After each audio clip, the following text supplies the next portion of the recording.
Bismillahirrahmanirrahim. Assalamualaikum warahmatullahi wabarakatuh.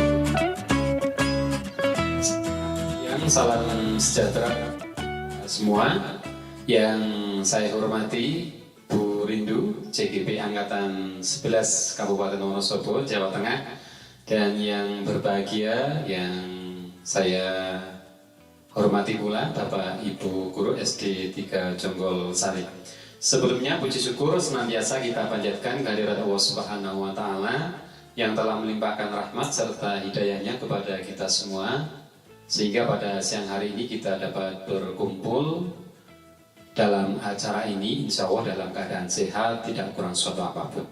Sholawat salam semoga tetap tercurah kepada Nabi besar Muhammad SAW yang tentunya sangat kita nantikan syafaatnya kelak di yaumul kiamah. Bapak Ibu yang saya hormati, untuk yang pertama saya mewakili dari Bapak Ibu Guru SD 3 Jonggol Sari kepada Bu Rindu mengucapkan terima kasih yang sebesar-besarnya atas terselenggaranya acara ini, yaitu Desiminasi Budaya Positif Aksi Nyata Desiminasi sebagai tugas yang harus dilaksanakan oleh Bu Rindu dalam kegiatan proses calon guru penggerak Angkatan 11 Kabupaten Wonosobo. Daripada itu, saya mewakili rekan-rekan sangat mendukung kegiatan ini dan kami harapkan setelah nanti Bu Rindu melaksanakan desiminasi ini tentunya akan bermanfaat bagi kita semua, Bapak Ibu Guru sekalian, untuk selanjutnya meneruskan kegiatan ini di dalam kelas masing-masing. Tentunya nanti di sini topiknya jelas budaya positif. Jadi nanti Bu Rindu kemungkinan akan membahas tentang kebiasaan-kebiasaan, hal-hal yang dilakukan di dalam kelas, yaitu sesuatu yang positif yang perlu dikembangkan kepada putra-putri kita di dalam kelas. Terkait dengan hal tersebut pula, mari Bapak Ibu sekalian kita betul-betul untuk melaksanakan sebuah pembelajaran yang bermakna, yang berdampak kepada siswa, seperti yang telah disampaikan oleh Bu Korwil tadi, bahwasanya kita harus sepenuhnya memaksimalkan potensi kita, kemampuan kita tularkan kepada putra-putri kita, sehingga nanti putra-putri kita juga memperoleh sebuah pembelajaran, sebuah pemahaman, sebuah ilmu yang didapat dari Bapak Ibu sekalian dan dapat menerapkannya dalam kehidupan mereka dan menjadi bekal mereka kelak di kemudian hari. Nah, agar tidak terlalu lama karena sekarang juga sudah menunjukkan waktu yang sudah siang, nanti sepenuhnya waktu kami serahkan kepada Bu Rindu untuk memberikan sebuah pemahaman tentang budaya positif kepada kami, dan insya Allah akan kita laksanakan bersama-sama di SD 3 Jonggol Sari ini dengan tujuan untuk meningkatkan kualitas pembelajaran bagi peserta didik SD 3 Jonggol Sari. Mungkin itu yang dapat kami sampaikan, kurang lebihnya mohon maaf. Dan setelah ini kami serahkan kepada Bu Rindu. Kurang lebihnya mohon maaf, kami akhiri. Assalamualaikum warahmatullahi wabarakatuh. Kepada Bu Rindu disilakan.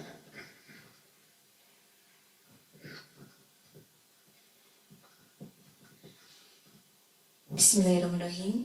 Assalamualaikum warahmatullahi wabarakatuh. Alhamdulillahirrabbilalamin. Wabihi nasta'inu ala umuri dunya wa din. Wassalatu wassalamu ala asrafil anbiya'i wal mursalin wa ala alihi wa sahbihi ajmain, amma ba'du. Yang terhormat Bapak Kepala Sekolah SD Negeri 3 Jonggol Sari, yang kami hormati Bapak dan Ibu Guru SD Negeri 3 Jonggol Sari, pertama-tama marilah kita panjatkan puji syukur kehadirat Allah Subhanahu wa taala, di mana pada kesempatan yang indah ini kita dapat bertemu kembali dalam acara aksi nyata desiminasi budaya positif tanpa halangan suatu apapun. Salawat serta salam senantiasa kita haturkan kepada beliau junjungan kita Nabi Agung Muhammad SAW yang akan kita nantikan syafaatnya di yaumul kiamah. Amin Allahumma amin. Untuk yang pertama, saya ucapkan terima kasih sekali kepada Bapak Kepala Sekolah atas izinnya, dan saya juga ucapkan terima kasih sekali kepada Bapak Ibu semua yang telah hadir pada acara hari ini. Mudah-mudahan langkah dari Bapak Ibu semua akan dibalas oleh Allah Subhanahu wa taala nanti kelak di akhirat. Amin. Untuk yang selanjutnya, saya di sini akan berbagi terkait dengan budaya positif. Tentu saja Bapak dan Ibu semuanya dari SD Negeri 3 Jonggolsari ini sudah terbiasa dengan adanya budaya-budaya positif yang ada di sekolah kita ini. Perkenalkan dulu saya merupakan Rindu Vitasari dari SD Negeri 3 Jonggolsari, JGP Angkatan 11, Kabupaten Wonosobo, Jawa Tengah. Oke, untuk mempersingkat waktu, karena mungkin Bapak dan Ibu dari pagi tadi sudah mengajar, kemudian tadi juga sudah ada acara pendampingan dari Ibu Korwil. Tentunya Bapak dan Ibu semuanya pasti sudah lelah. Nah, untuk itu mari kita ice breaking terlebih dahulu. Kita akan mengeluarkan aura-aura positif yang ada di diri kita. Oke, lanjut Bu Her.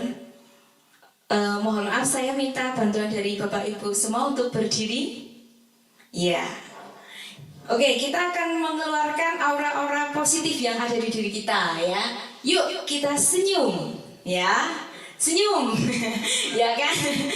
Belum kita sudah berhadapan, kita sudah tersenyum. Oke. Silahkan pandangi muka Bapak Ibu semuanya. Tapi jangan dilihat bibirnya, nanti jadi ketawa ya. Silahkan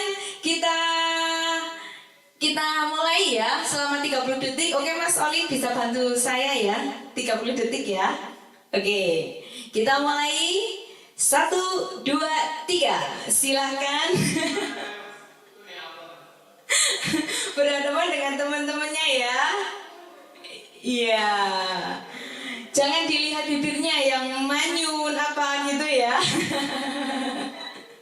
Bagaimana Bu perasaannya Bu, Bapak? Iya, oke, tepuk tangan untuk kita semua. Oke, bisa duduk kembali ya. Ini aura positifnya sudah keluar semua ya. Iya, saya lihat juga sudah tersenyum semua. Ini tidak ada yang merengut ya. Alhamdulillah ya.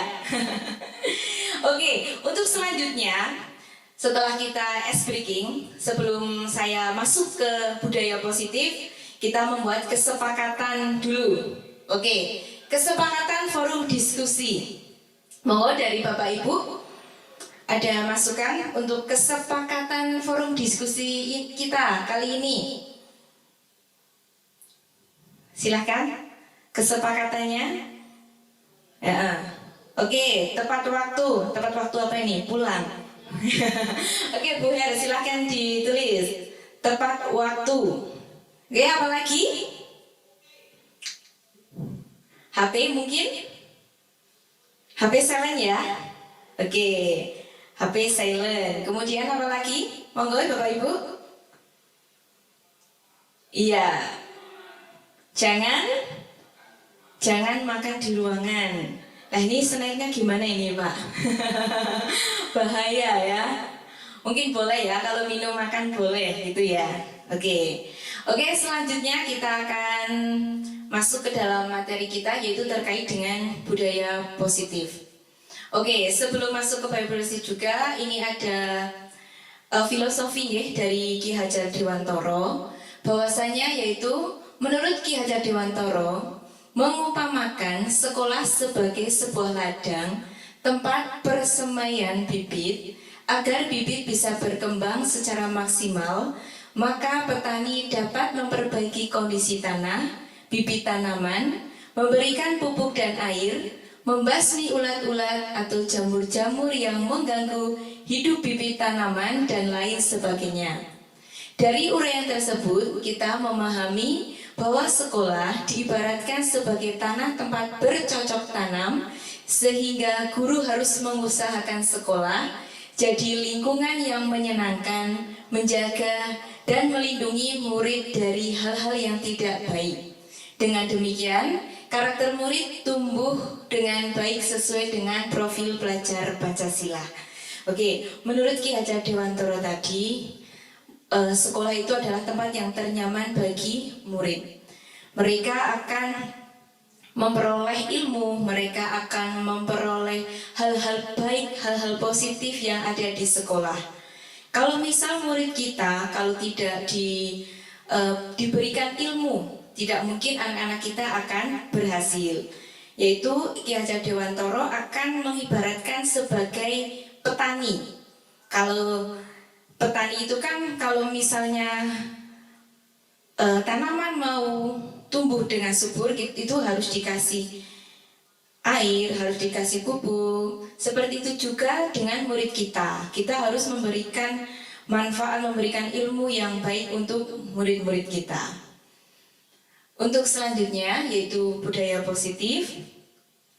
Oke, saya akan bertanya dengan Bapak Ibu semua tentang apakah Bapak dan Ibu setuju, bisa bila pemberian hukuman dapat mendisiplinkan siswa? Bisa tidak? Untuk hukuman? Bisa? Setuju? Kurang setuju. Oke. Untuk yang kedua, pemberian hadiah meningkatkan prestasi siswa. Setuju atau tidak setuju? Kalau anak mempunyai prestasi, kemudian kita memberikan hadiah kepada siswa tersebut, setuju atau tidak setuju? Setuju. Oke. Untuk yang ketiga, guru harus mampu memberikan solusi untuk setiap siswa yang bermasalah. Setuju sekali ya? Iya. Kemudian yang terakhir, guru berperan sebagai teman bagi siswa. Setuju? Oke. Untuk jawaban ini kita akan mencari jawabannya nanti. Kita akan membahas tentang budaya positif. Jadi jawaban-jawaban ini akan kita uraikan di dalam materi budaya positif. Oke, lanjut. Oke, sekarang saya tanya lagi. Apa sih yang menurut Bapak Ibu budaya positif itu seperti apa? Iya. Contoh-contoh yang baik kepada siswa. Contoh-contoh yang baik bagi siswa. Sudahkah di sekolahan kita melaksanakan budaya positif? Sudah. Contohnya? Oh iya, pintar sekali ya Bu Ana, kata-kata ajaib.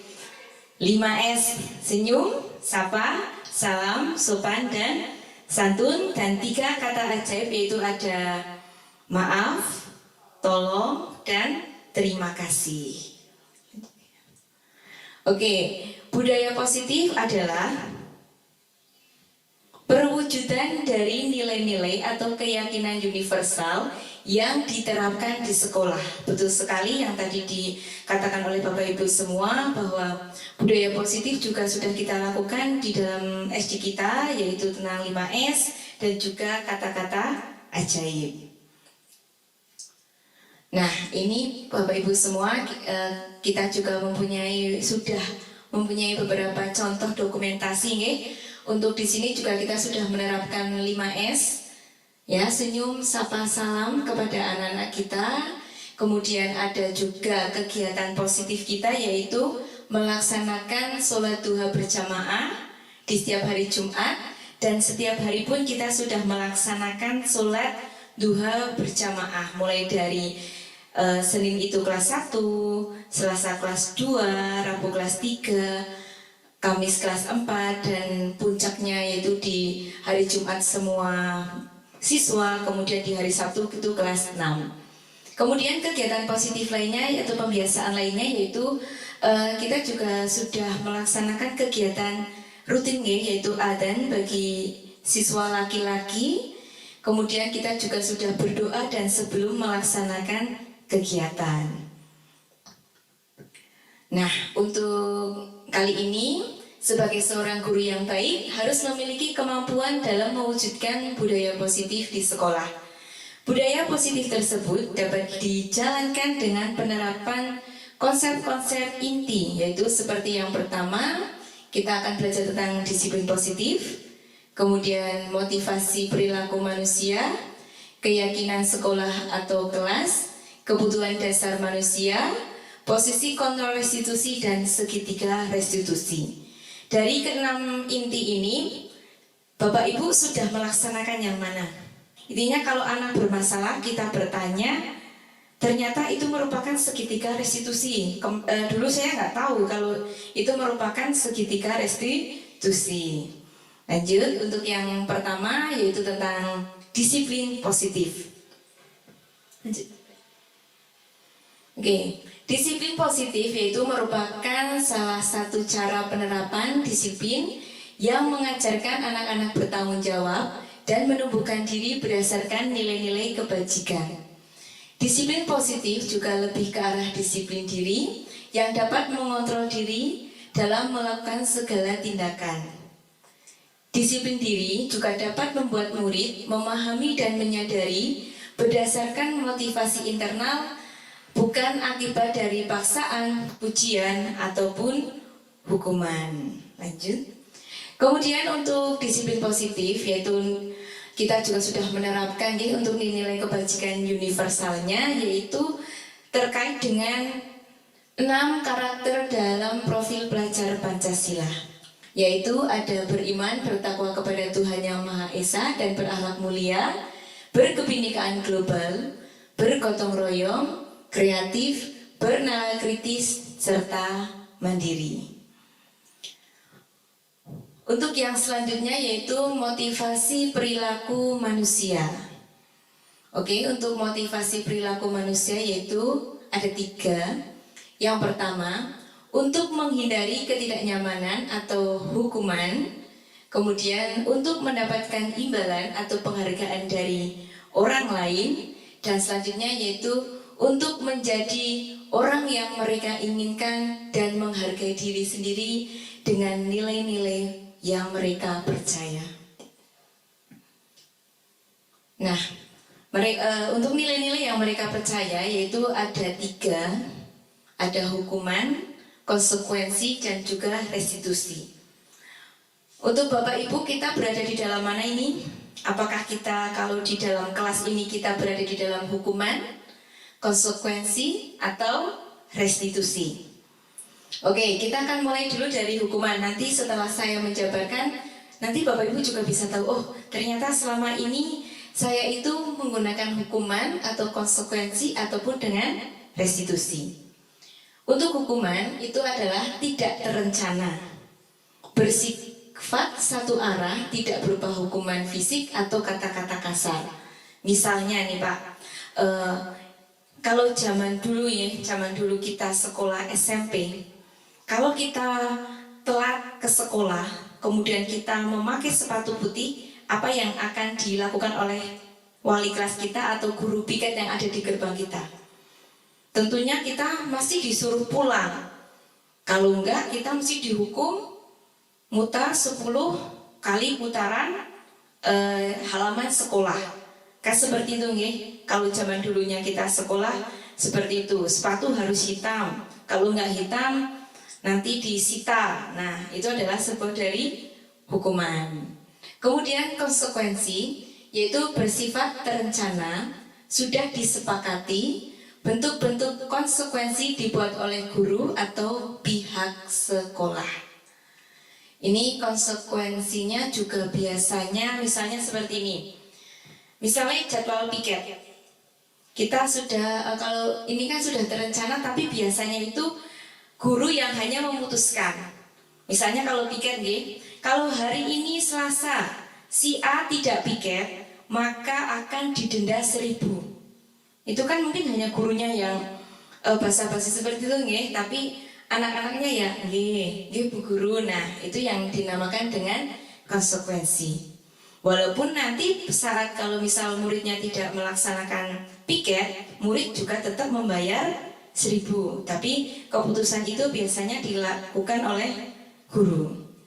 Nah, untuk restitusi yaitu proses menciptakan kondisi bagi murid untuk memperbaiki kesalahan mereka sehingga mereka bisa kembali pada kelompok mereka dengan karakter yang lebih kuat. Nah, ini kita sama-sama dengan murid dan guru saling bersamaan. Kita di bagian mana ini? Di bagian hukum atau konsekuensi atau restitusi?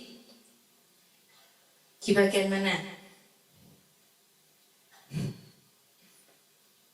Nih, kita sudah di bagian hukuman. Kita selalu memberi hukuman kepada murid, atau kita selalu memberi konsekuensi atau restitusi. Kalau yang hukuman tadi itu kan tidak terencana, jadi ada anak yang terlambat kita suruh pulang, gitu kan? Kemudian konsekuensi dengan kita sudah merencanakan, kemudian ada konsekuensinya apabila dia melanggar, dan restitusi ini adalah perbaiki kesalahan. Itu sama-sama kita berjuang bersama itu di restitusi. Kita di bagian yang mana?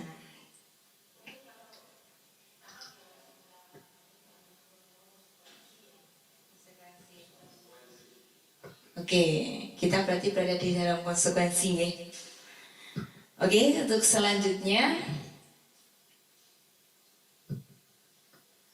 Nah, coba saya mau ini ya, memaparkan tentang ini adalah konsekuensi atau hukuman.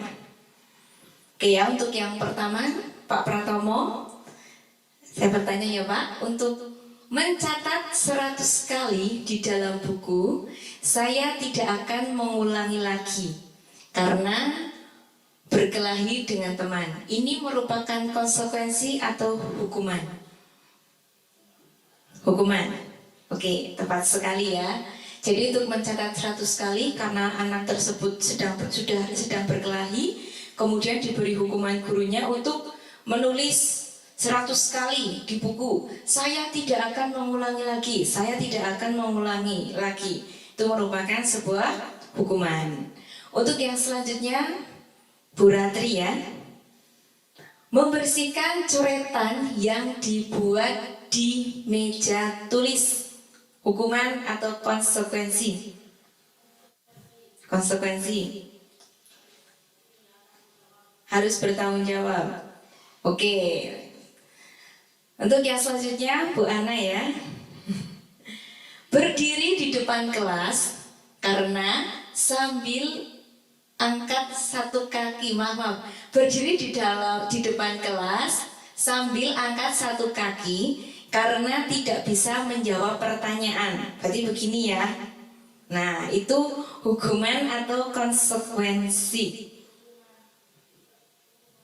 Hukuman. Mantap? Ya, oke, tepat ya, hukuman. Untuk selanjutnya yaitu Bu Lina. Membersihkan WC karena merusak pensil teman.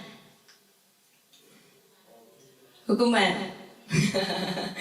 Hobi nih katanya. Di muridnya Belina di kelas 1 tidak ada ya. Kalau nggak ada bawa pensil gimana? Nangis? Oh pinjam.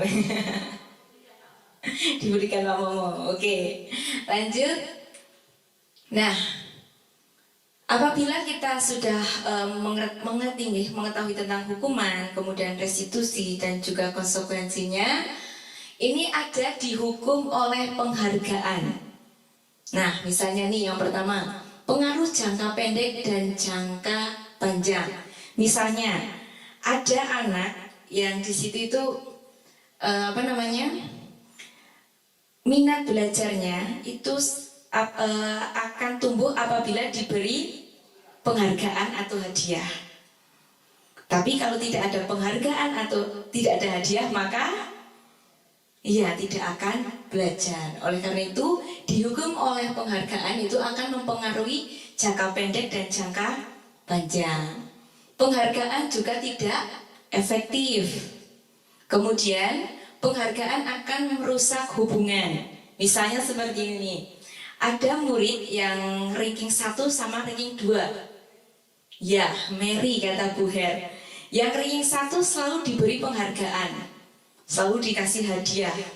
Kemudian yang ranking 2 itu tidak pernah dikasih hadiah. Itu juga akan berakibat ke si anak yang ranking 2 ini pastinya akan timbul rasa Mary, tadi kata Bu Her ya, kata Mary, kata iri dan sebagainya. Kemudian penghargaan mengurangi ketepatan, itu juga berhubungan dengan yang berhubungan ini. Kemudian penghargaan mengurangi kualitas. Ini sangat tepat sekali ya, kalau kita mengasih penghargaan, tapi kita harus juga melihatlah jangka panjang dan jangka pendek anak tersebut.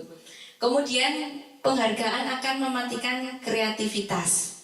Sebenarnya perlombaan, kan ada ya anak yang downnya itu rendah itu kan masih ada nggak menang malah langsung down. Dan anak yang satu lagi yang ini kasusnya sama dengan ranking 1 dan ranking 2. Mungkin itu runner up-nya karena dia tidak mendapatkan hadiah atau penghargaan, maka akan mematikan kreativitasnya. Kemudian penghargaan menghukum, dan yang terakhir adalah motivasi dari dalam diri atau intrinsik. Nah, untuk yang selanjutnya yaitu keyakinan sekolah atau kelas. Saya percaya sekali pasti Bapak Ibu semua sudah menjalankan ini di awal pembelajaran, di awal tahun pasti sudah melakukan yang namanya keyakinan sekolah atau keyakinan kelas. Untuk keyakinan sekolah atau kelas yaitu guru berperan dalam mewujudkan terbentuknya keyakinan sekolah atau kelas dengan adanya kesepakatan antara guru dan murid. Untuk keyakinan sekolah dan kelas, ini kesepakatannya sudah antara guru dan murid kan? Ya, tidak hanya guru tapi kita kesepakatannya antara guru dan murid. Keyakinan sekolah atau kelas berupa pernyataan-pernyataan universal yang mudah diingat dan dipahami dan harus diterapkan di lingkungan sekolah. Ini contohnya juga di kelas 6 sudah nih, kesepakatan kelas. Lanjut. Nah, untuk keyakinan sekolah atau keyakinan kelas, saya akan bertanya dengan Bapak Ibu, kalau dulu kan kita sebelum adanya keyakinan kelas, kita taunya namanya peraturan. Mengapa keyakinan kelas bukan peraturan kelas? Kalau dulu peraturan, tapi kalau sekarang sudah keyakinan. Nah, mengapa keyakinan kelas dan bukan peraturan kelas? Kalau peraturan,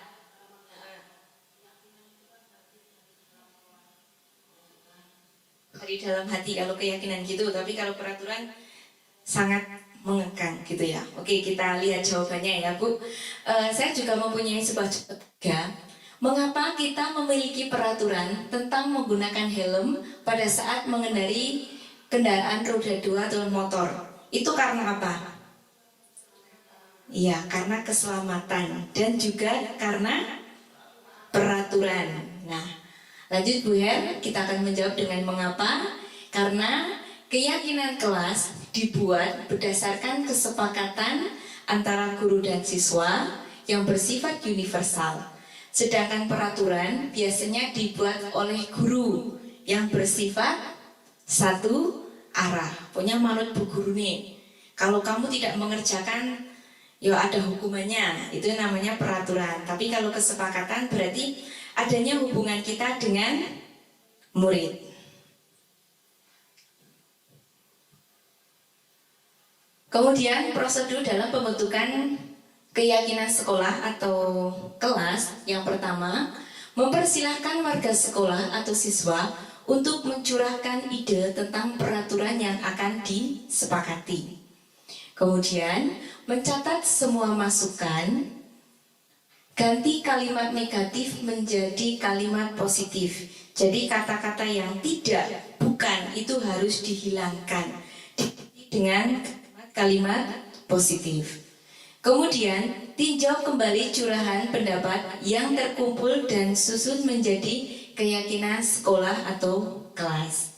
Kemudian, tinjau ulang keyakinan kelas yang sudah tersusun, yaitu dari 3 sampai 7 keyakinan. Kemudian, meninjau dan menyetujui dan menandatanganinya. Sudahkah dilaksanakan kemarin pada saat kesepakatan kelas? Sudah ditandatangani oleh ketua kelas setidaknya. Okay? Kemudian, keyakinan kelas ditempel di dinding. Seperti ini ya, sudah ditempel di dinding. Oke. Ini ada sebuah video ya terkait dengan kesepakatan kelas yang telah saya laksanakan. Oke Bapak Ibu semua ya, kemarin juga saya sudah melaksanakan kesepakatan kelas beserta dengan anak-anak ya. Saya memberikan sebuah not kepada anak-anak untuk menyampaikan kelas impian seperti apa yang mereka inginkan.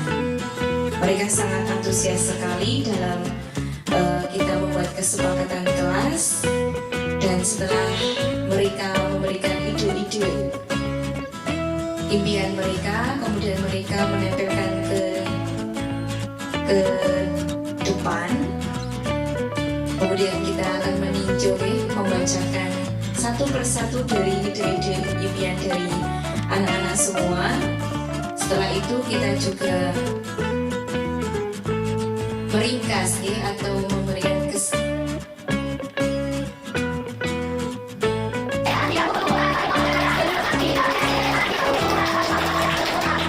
ya, di sini juga saya memberikan kesempatan kepada anak untuk bersama-sama membacakan kelas impian mereka.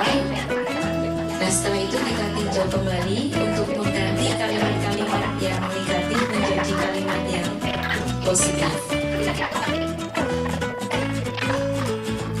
Nah, setelah kesepakatan kita selesai, saya juga Oke, Mas David. kepada ketua kelas. Oke, terima kasih.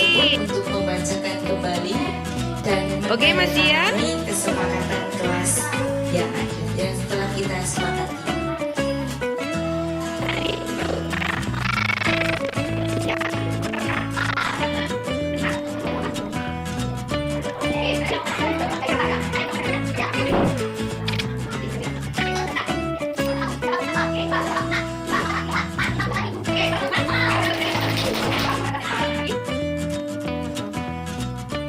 Itulah Bapak Ibu yang telah saya lakukan dan telah saya praktikkan bersama dengan anak-anak yang ada di SD kita.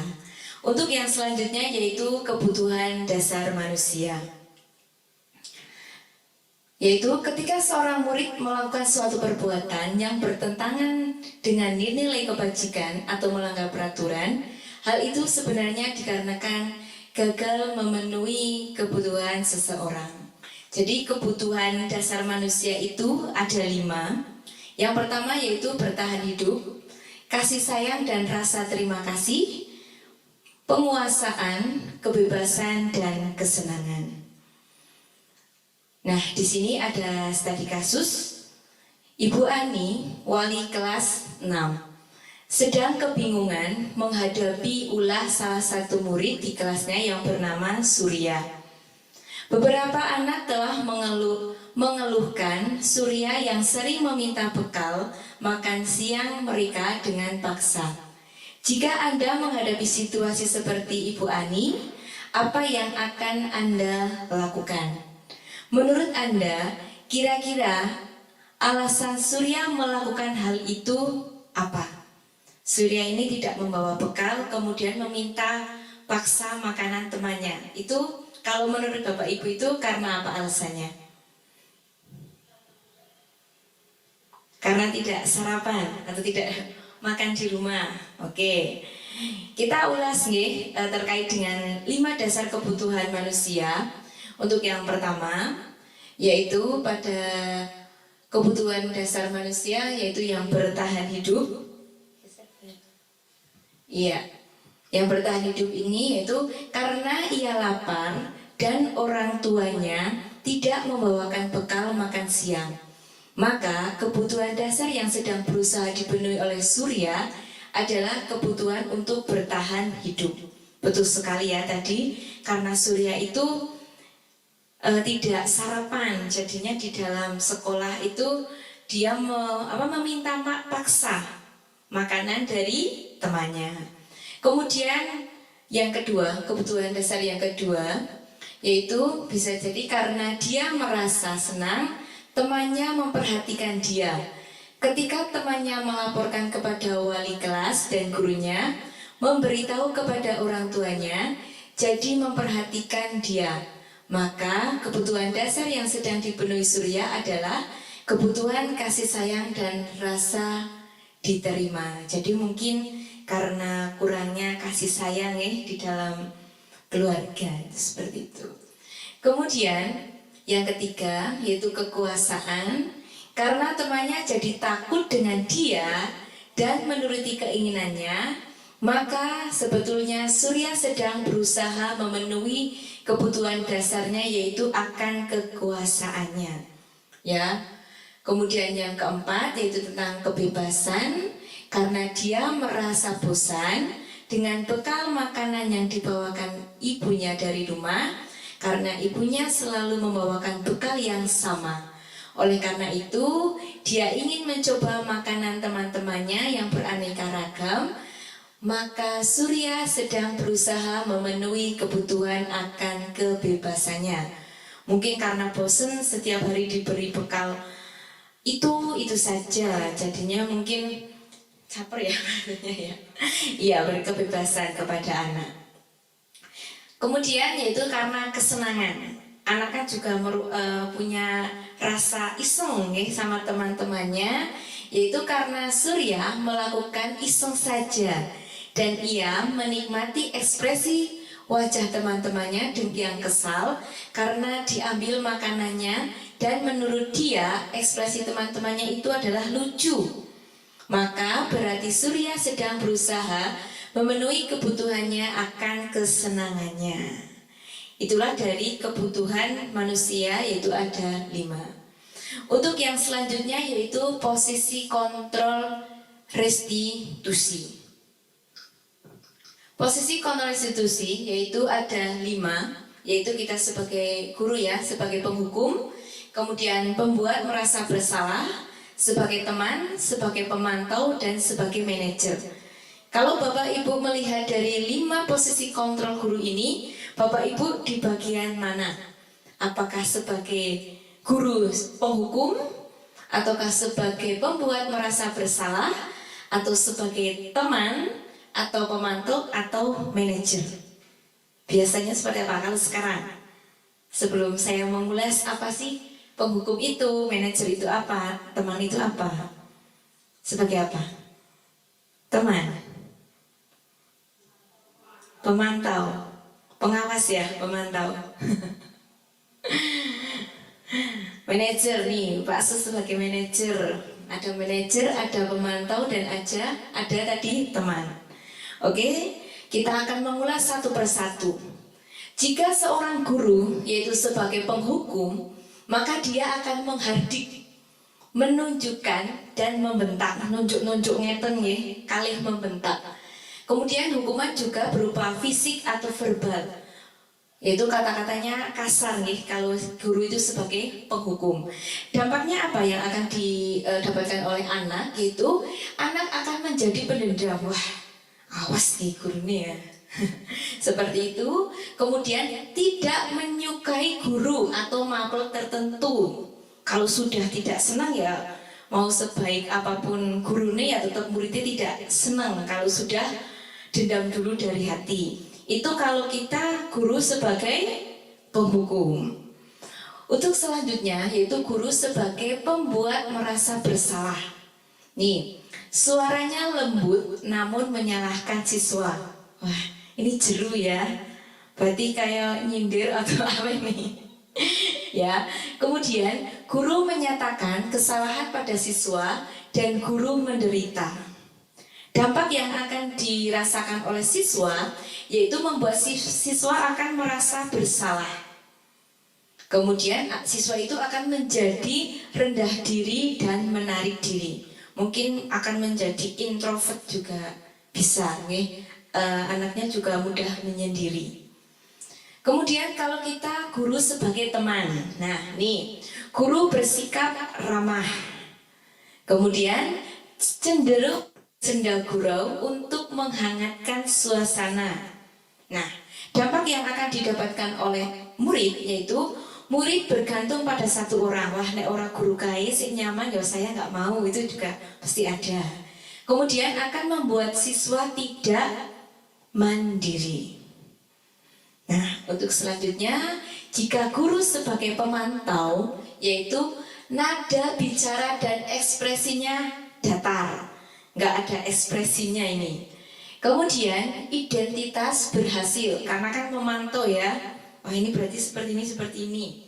Kemudian pemantau tetap memantau saat siswa diberi sanksi. Nah, dampak yang didapatkan siswa yaitu menghitung hadiah atau hukuman yang diberikan tanpa melihat nilai dari kebajikan itu. Dan tidak sepenuhnya anak tersebut akan menjadi mandiri. Kemudian selanjutnya, jika guru itu sebagai manajer, yaitu suaranya akan netral. Kemudian tercipta identitas positif dan berhasil, mengajukan pertanyaan bermakna, membantu siswa memecahkan masalah. Ini kalau kita sebagai guru, sebagai manajer. Dampaknya bagaimana? Murid akan menjadi mandiri, percaya diri dalam memecahkan masalahnya sendiri. Nah, dari 5 kontrol tadi, posisi guru, berarti yang tepat untuk kita itu yang mana Bapak Ibu?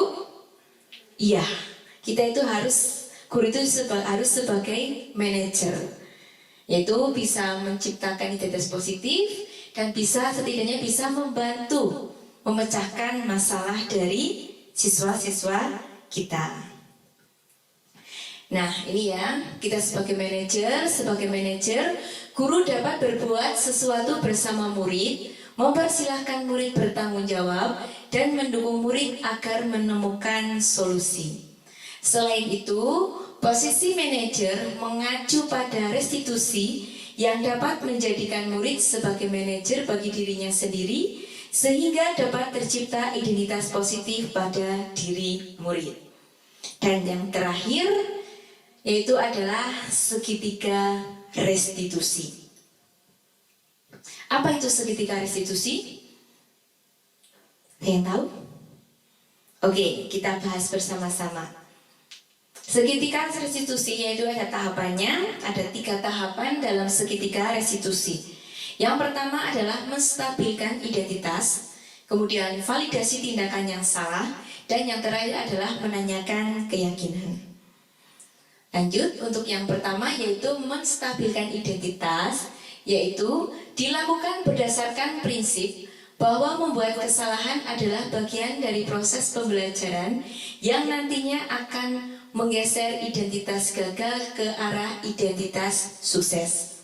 Contohnya, berbuat salah itu ada hal yang manusiawi. Kita kalau menyampaikan kepada muridnya, tidak ada manusia yang sempurna. Kita pasti bisa menyelesaikan permasalahan ini. Bapak atau ibu tidak tertarik untuk mencari tahu siapa yang benar, siapa yang salah. Bapak ibu lebih tertarik untuk menyelesaikan masalah.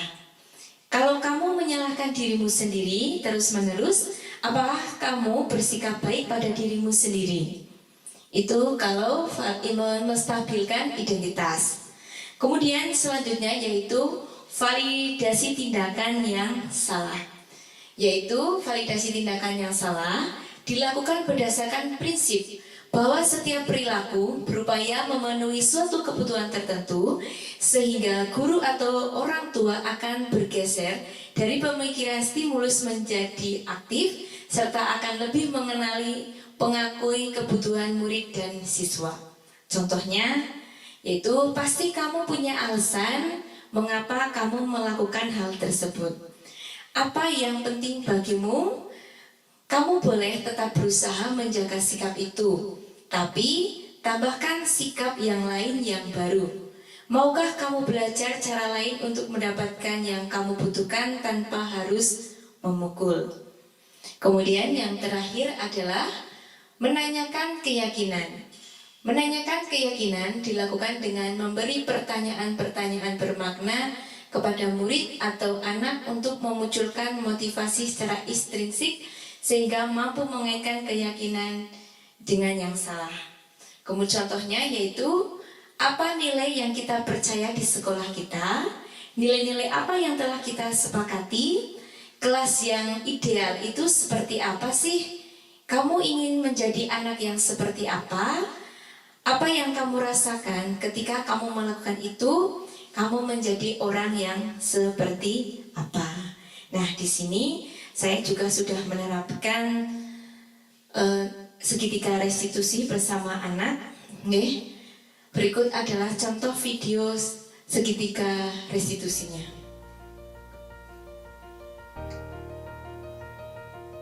Oke, yang pertama ini adalah seorang anak ya yang terlambat datang ke sekolah.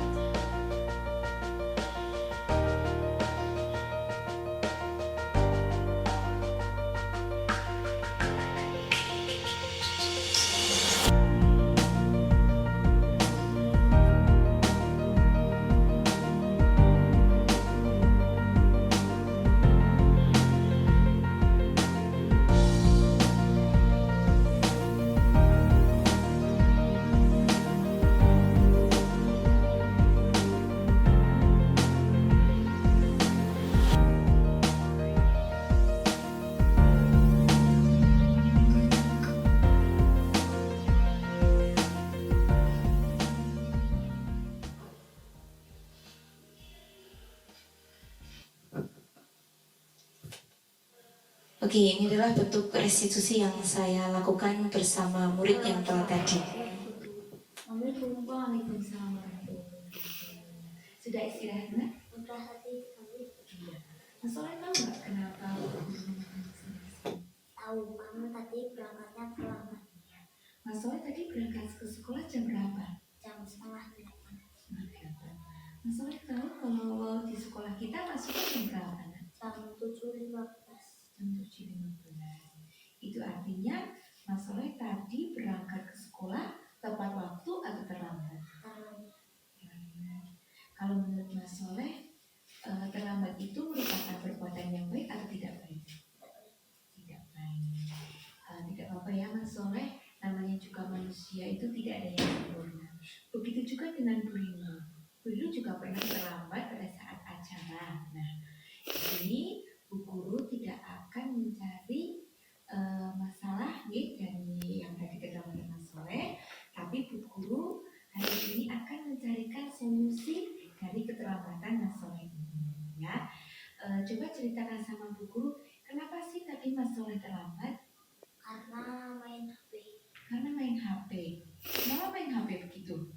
Tidurnya jam berapa Mas Soleh? Jam 10. Jam 10 malam. Oke, jadi karena main HP, tidur jam 10 jadinya berangkat sekolah terlambat gitu. Oh iya. Mas Soleh masih ingat nggak dengan kesepakatan kelas yang kita buat kemarin dengan teman-teman? Masih apa itu, Nak? Berangkat sekolah dengan tepat waktu dan disiplin. Iya, berangkat sekolah tepat waktu dan disiplin. Kalau menurut Mas Soleh disiplin dan tepat waktu itu penting nggak bagi kita? Penting. Penting. Nah, kalau penting, kalau apa sih yang akan dilakukan Mas Soleh? Akan tidur lebih awal dan Iya. dikurangi main HP-nya dan akan memasang alarm. Oke, tidurnya lebih awal. Terus apa tadi? Dan dikurangi main HP. Oh iya, HP-nya dikurangi. Terus Memasang alarm Iya. sebelum subuh. iya, betul, pintar sekali ini. Alarmnya nanti itu ya, di setel. Jadi sebelum subuh agar Mas Soleh nanti bisa melaksanakan sholat subuh berjamaah ya. Oke, kira-kira Mas Soleh mulai kapan akan mengubah ini Mas Soleh? Mulai nanti? Bisa? Yakin? Iya, pintar sekali Mas Soleh. Mudah-mudahan dari perbuatan baik ini Mas Soleh akan mengubah mulai hari ini. Mas Soleh bisa untuk bisa mengurangi HP. Ya, ini adalah seorang anak yang datang terlambat. Sholat itu bisa Yang ya. datang terlambat yang bernama Mas Soleh ini ya. Dia terlambat karena malamnya itu sering main HP. Oke, Pak, dulu dengan Bu Guru. Tidurnya jam Ya, 10, terima kasih. kemudian pada saat pagi dia kesiangan. Nah, setelah itu saya berbuat janji, membuat janji ya, dengan Mas Soleh. Kemudian bertemu di ruang guru dan di situ saya menanyakan alasan kenapa Mas Soleh terlambat datang ke sekolah. Ternyata alasannya karena main HP dan tidurnya itu kemalaman. Dan di situ kita juga sudah sepakat untuk keyakinan kelas yang pernah kita buat dengan teman-temannya, dan Mas Soleh akan merubah pola tersebut akan menjadi positif. Nah, untuk selanjutnya yaitu seorang guru yang baik harus memiliki kemampuan dalam mewujudkan budaya positif di sekolah. Budaya positif tersebut dapat dijalankan dengan menerapkan konsep-konsep inti, yaitu seperti disiplin positif, motivasi perilaku manusia, keyakinan sekolah atau kelas, kebutuhan dasar manusia, posisi kontrol restitusi, dan segitiga restitusi. Yang terakhir, kita akan merefleksi di desiminasi ini. Hal baru apa yang Bapak Ibu dapatkan dari desiminasi ini?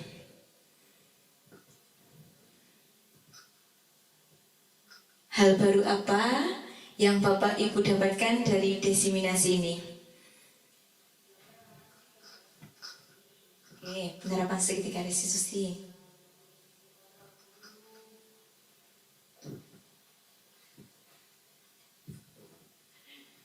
Baik, dari hasil diseminasi yang saya dapatkan pada siang hari ini, diantaranya adalah saya mendapatkan pengalaman baru tentang bagaimana menerapkan segitiga restitusi. Kemudian kita sebagai guru belajar bagaimana memposisikan kita pada murid ketika murid melakukan sebuah kesalahan.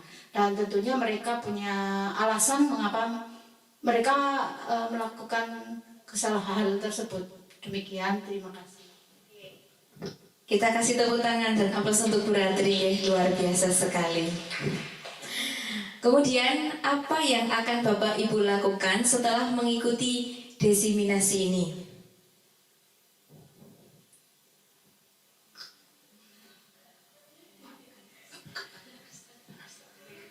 Oke, setelah kita melaksanakan diskusi bersama, refleksi diseminasi, apa yang akan kita lakukan setelah mengikuti diseminasi ini? Kita akan menerapkan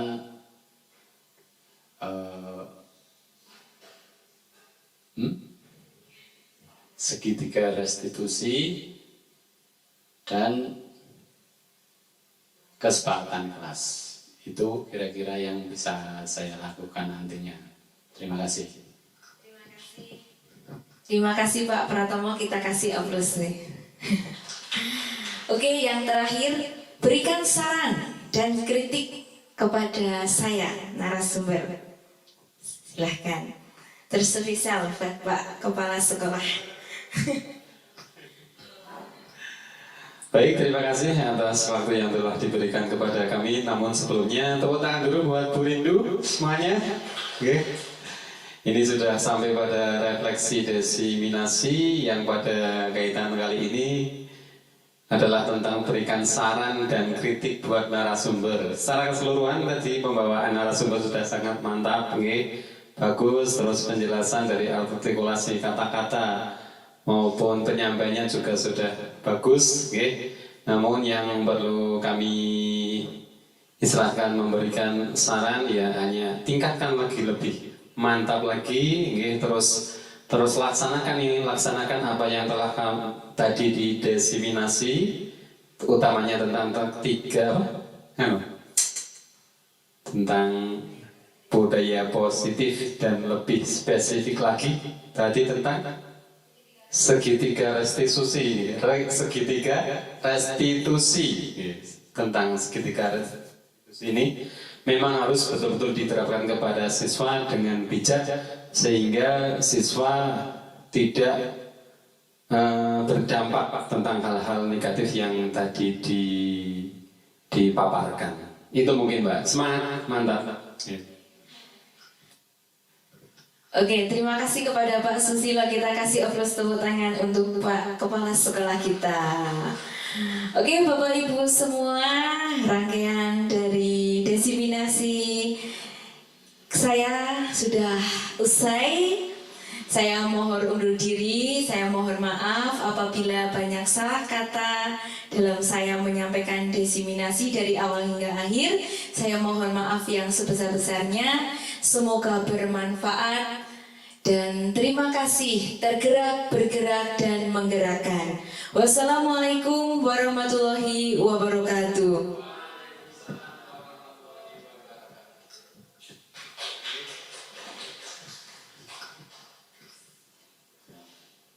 Terima kasih sekali kepada Bu Rindu yang telah mendesiminasikan tentang budaya positif sekolah sebagai sasarannya adalah di sekolah kita bersama, yaitu SD Negeri 3 Jonggol Sari.